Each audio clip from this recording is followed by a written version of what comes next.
Agronomie, environnement, élevage, diversification, territoire, installation, renouvellement des générations, forêt, urbanisme, développement local, formation, communication. Autant de thématiques qui ont été abordées durant ce mandat. Bienvenue sur le podcast du bilan de mandature de la Chambre d'agriculture de Meurthe-et-Moselle. Dans ces épisodes, vous entendrez les témoignages de nos élus qui reviendront sur leurs fonctions au sein du bureau et les faits marquants de ces 5 dernières années. Bonne écoute à vous. La Chambre d'agriculture emploie des collaborateurs experts dans les activités de valorisation du territoire.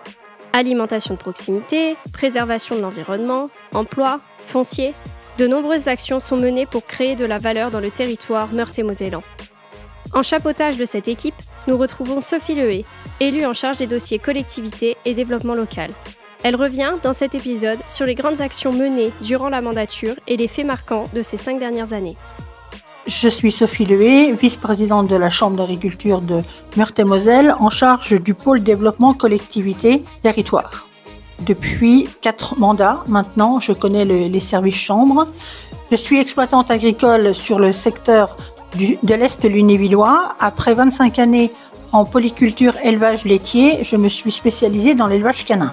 Le service collectivité et développement territorial s'adresse, comme son nom l'indique, aux collectivités, donc les EPCI, mais également les pays, le département et certaines actions avec la région.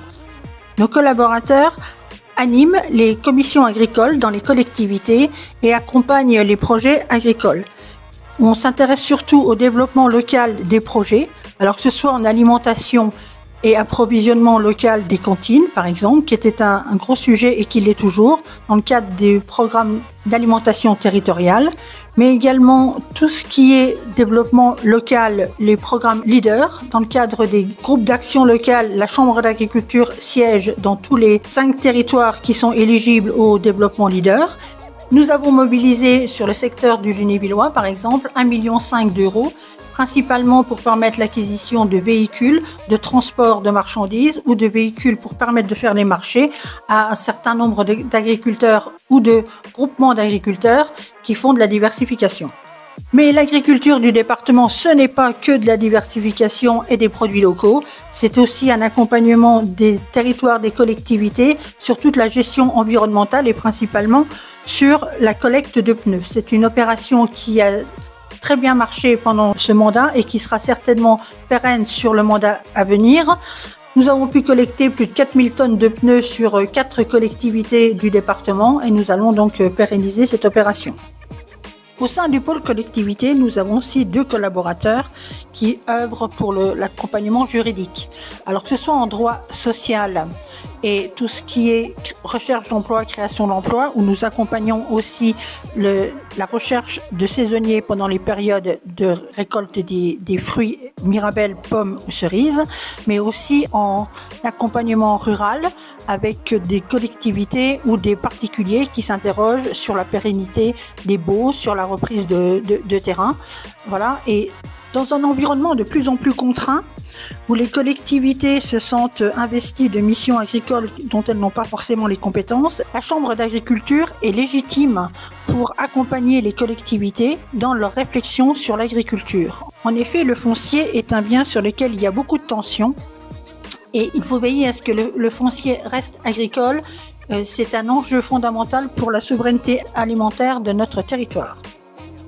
L'événement qui m'a le plus marqué dans cette mandature, c'est d'avoir réussi à faire un diagnostic agricole dans chaque territoire. On a fait des statistiques qu'on a présentées aux élus des collectivités en leur expliquant la réalité de l'agriculture de leur territoire, une agriculture qu'ils ont souvent fantasmée et on leur a fait prendre conscience de la réalité économique d'un monde agricole qui est en grand changement et l'intérêt qu'ils ont à accompagner cette agriculture, ce modèle économique.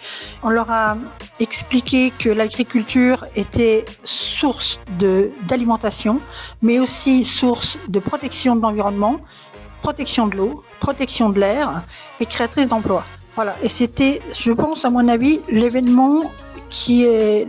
Voilà, donc que je retiendrai sur ces années-là, c'est d'avoir pu expliquer à nos concitoyens les enjeux de l'agriculture, foncier non délocalisable, foncier à préserver, et que le monde agricole, contrairement à ce qu'ils peuvent imaginer, le fait et le fait très bien.